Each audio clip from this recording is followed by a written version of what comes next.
নারে তাকবীর। লড়াইয়ের ওই ময়দানেতে যেতে তোমাকে হবে, প্রয়োজনে সব রক্তটুকু জমিনেই ঢেলে দেবে। লড়াইয়ের ওই ময়দানেতে যেতে তোমাকে হবে, প্রয়োজনে সব রক্তটুকু জমিনেই ঢেলে দেবে।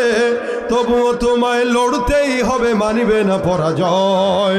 তবুও তোমায় লড়তেই হবে, মানিবে না পরাজয়।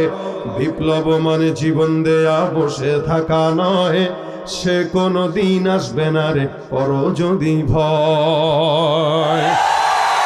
আসবে বিজয় রক্ত আর জীবনের বিনিময়, আসবে বিজয় রক্ত আর জীবনের বিনিময়। বিপ্লব মানে জীবন দেয়া বসে থাকা নয়, সে কোনো দিন আসবে না রে করো যদি ভয়। ঠিক আছে, ভয় করব কাকে? আল্লাহ আমাদেরকে তার ভয় ঢুকায় দেখ অন্তরে, বলেন আমিন।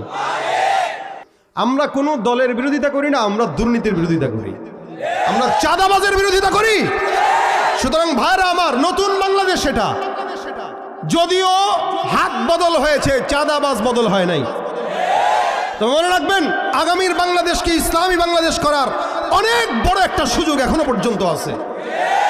যদি আবারও আগের মতো করে চোরদেরকেই সাপোর্ট করেন, আবারও আগের মতো করে এমন লোকদেরকেই সাপোর্ট করেন যারা আবার তাদের মতো হওয়ার সম্ভাবনা আছে, তাহলে সারা জিন্দেগি কপাল ঠোয়াবেন, শান্তি কপালে আসবে না। যতদিন কোরআন সুন্নাহর আইন এদেশে পাশ না হবে, শান্তি আশা করা বোকামি ছাড়া কিচ্ছু না। ঠিক কিনা জোরে কর। একদল আসবে দিল্লির গোলামি করবে, আরেক দল আসবে যুক্তরাষ্ট্রের গোলামি করবে, আরেক দল এসে যুক্তরাজ্যের গোলামি করবে। দুনিয়ার মুসলমান কোনোদিন কোনো আমেরিকা, ইউরোপ, লন্ডন, ভারতের গোলামি করে না। গোলামি করে কার? যাদের হাতে যায় ক্ষমতা, দেশ যেন বাপের ভিটা, রাখতে চেয়ার শুরু করে বিদেশিদের পাচাটা।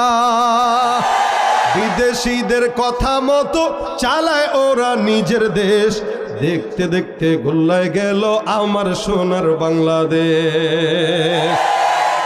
ঠিক আছে কথা? গোলামি করবো কার? পীরগিরি আর মাজার পূজা চলছে দেশটা জুড়িয়া, সেরকি আর ভণ্ডামিতে দেশটা গেছে ভরিয়া। পীরগিরি এলাকায় আসেনি? আমার তো মন বলে না যে এত বড় মাদ্রাসা এখানে থাকতে মাজার থাকতে পারে। আসেনি? যা মন চায় তা করুক, জান না মজাক। আল্লাহ হেদায়েত দান করুক, বলে না আমি। পীরগিরি আর মাজার পূজা চলছে দেশটা জুড়িয়া।